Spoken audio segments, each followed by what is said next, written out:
Come on, Snake.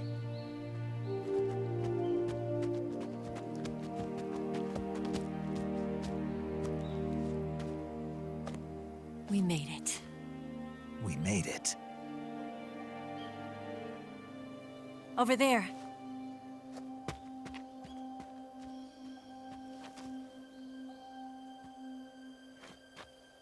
It's the boss, isn't it? I'll go get the wig ready to take off. Right. I'll leave you two alone. But come back in one piece, okay?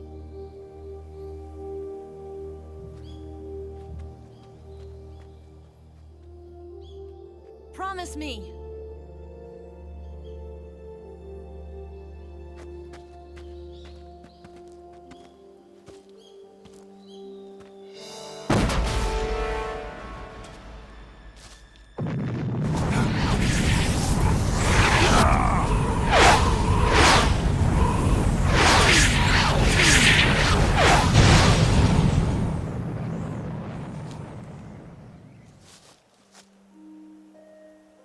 Life's end. Isn't it beautiful? It's almost tragic. When life ends, it gives off a final lingering aroma. Light is but a farewell gift from the darkness to those on their way to die. I've been waiting, Snake, for a long time. Waiting for your birth, your growth, and the finality of today. Boss. Why are you doing this?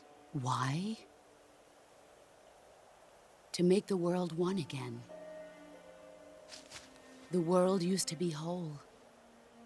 But with the end of the Second World War, the philosophers began to fight amongst themselves, and the world was torn apart. The Cobras, my comrades who trained and fought alongside me, were torn apart as well. The foibles of politics and the march of time can turn friends into enemies just as easily as the wind changes. Ridiculous, isn't it? Yesterday's ally becomes today's opposition. And this Cold War? Think back. When I was leading the Cobras, America and Russia were fighting together. Now, consider whether America and Russia will still be enemies in the 21st century. Somehow I doubt it. Enemies change along with the times, the flow of the ages, and we soldiers are forced to play along. I didn't raise you and shape you into the man you are today just so we could face each other in battle. A soldier's skills aren't meant to be used to hurt friends. So then what is an enemy? Is there such a thing as an absolute timeless enemy? There is no such thing, and never has been. And the reason is that our enemies are human beings like us. They can only be our enemies in relative terms. The world must be made whole again. The philosophers must be reunited. I will devote my skills to that purpose. And with the Colonel's money, I will achieve that end. Just as I once created the Cobras. They are my family. I may no longer be able to bear children, but I still have a family. It was November 1st, 1951. I was in the Nevada desert participating in atomic testing. The name Nevada is derived from Spanish, covered in snow, white as snow. And snow is exactly what I saw in that Nevada desert. It froze my blood white. Snake, you were an atomic test subject, weren't you? On Bikini Atoll. That's part of the reason I was drawn to you. You and I are alike. We're both slowly being eaten away by the karma of others. we'll never have the chance to die peacefully of old age. We have no tomorrow. But we can still have hope for the future. In 1960, I saw a vision of the ideal future from space. 3 years earlier, the Soviet Union had succeeded in launching Sputnik, the first man-made satellite in history, into orbit. This came as a huge shock to the United States. In response, America threw everything it had into its own manned spaceflight project, the Mercury program. Even as the Soviets seemed poised to send their first man into space, America was still experimenting with chimpanzees and rockets. The government wanted human data, so they secretly decided to send a human being into space. I was the one they chose. At the time, they didn't have the technology to block out cosmic rays, and whoever they sent up would inevitably be exposed to heavy radiation. That's why they chose me. After all, I'd already been irradiated once. Of course, you won't find any of this in the history books. I could see the planet as it appeared from space. That's when it finally hit me. Space exploration is nothing but another game in the power struggle between the US and the USSR.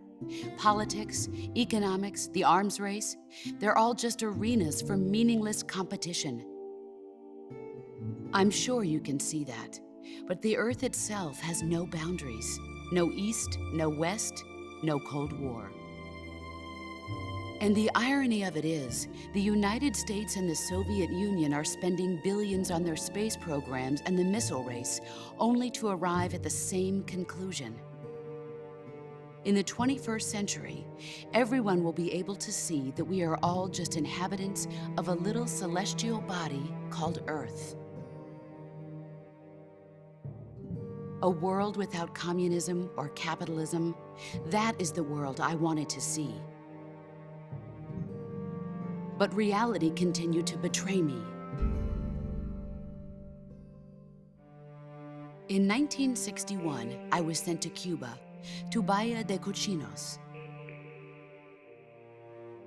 It was part of a CIA-sponsored invasion under the guise of taking Cuban exiles back to their country.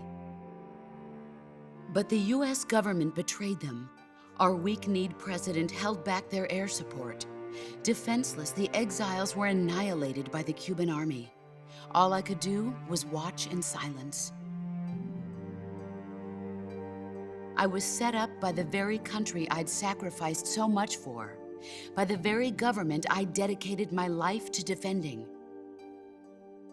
I was driven from the surface world, and I went underground. Then, 2 years ago, I faced the Sorrow, my old comrade in battle. He was my friend. But one of us had to die. I was left with no choice. The Sorrow gave his life for me. There is no enmity between us. One must live, and one must die. That was the mission. The ones who gave me that mission were the philosophers. Early in the 20th century, the true holders of power in the United States, the Republic of China, and the newly formed Soviet Union gathered together in a secret meeting that would later be known as the Wiseman's Committee. The secret pact they formed there marked the beginning of the philosophers. But the last of the original members died in the 1930s. After that, the organization began to run out of control, and the Wiseman's Committee degenerated into a mere shell of its former self. The philosophers of today have no sense of good or evil. Their influence extends to countries and organizations involved in every aspect of every war. They have become war itself. That's how they operate. The sacrifices of war cause a shift in the times. This shift leads to renewed conflict, and in turn triggers the next war. Like a nuclear chain reaction, each conflict sparks countless others, forming an endless spiral that will continue on for eternity. Do you understand what I'm saying, Snake? By consuming me and you, the philosophers intend to keep that cycle going forever. It was my father who explained all of this to me. He was one of them. You see, I am the last remaining child of the philosophers. But after he revealed the truth, my father was killed by that same shapeless, formless organization. And my father isn't the only thing the philosophers have taken from me. In June of 1944, the Cobras and I took part in the landing at Normandy. We'd been given a top-secret mission to locate and destroy enemy V-2 rocket installations. I was pregnant at the time. The sorrow was the father. I gave birth on the field of battle. A beautiful baby boy. But my child was snatched away from me by the philosophers.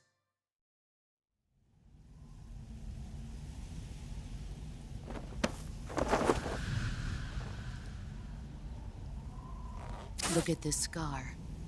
This is proof that I was once a mother. I gave up my body and my child for my country. There is nothing left inside me now. Nothing at all. No hatred, not even regret. And yet sometimes at night, I can still feel the pain creeping up inside me, slithering through my body like a snake.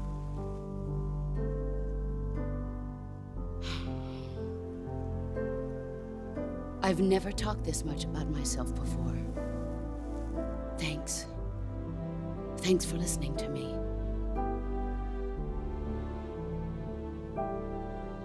I feel content.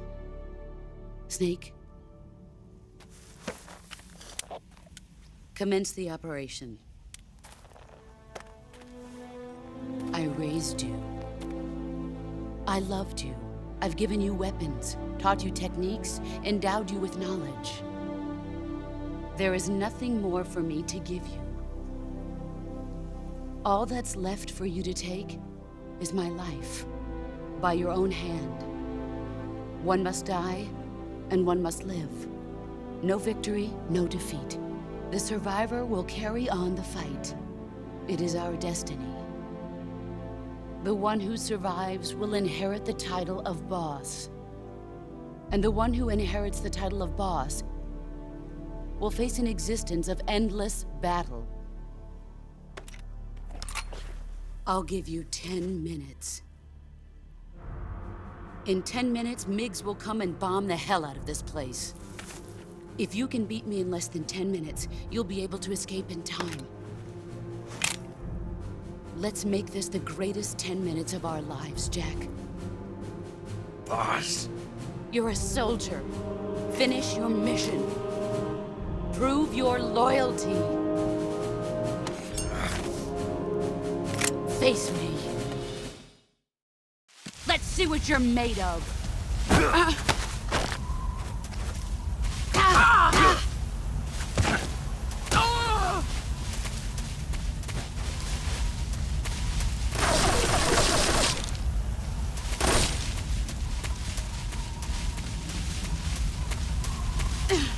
Get ready!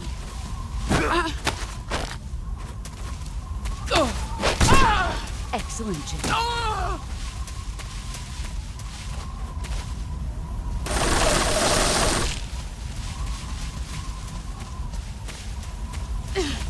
Get ready!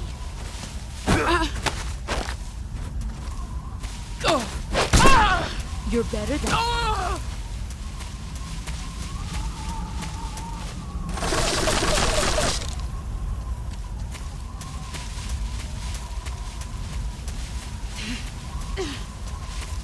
Where are you hiding?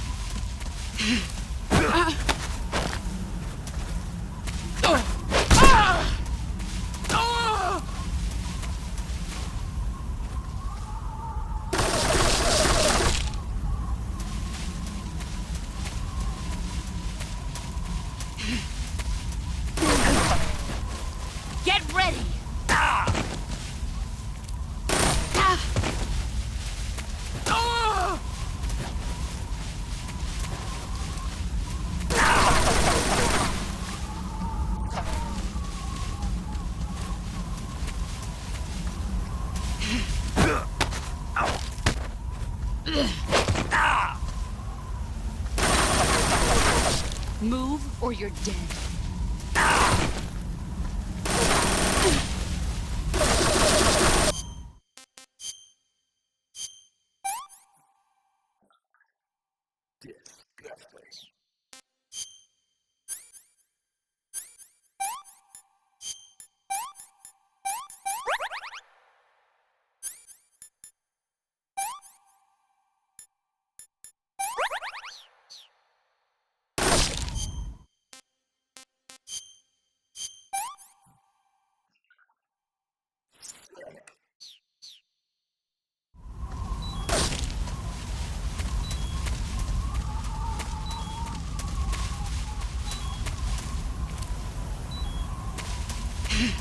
There he is.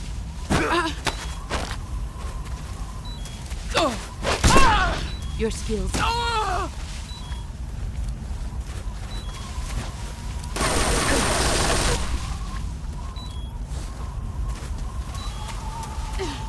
Brace yourself.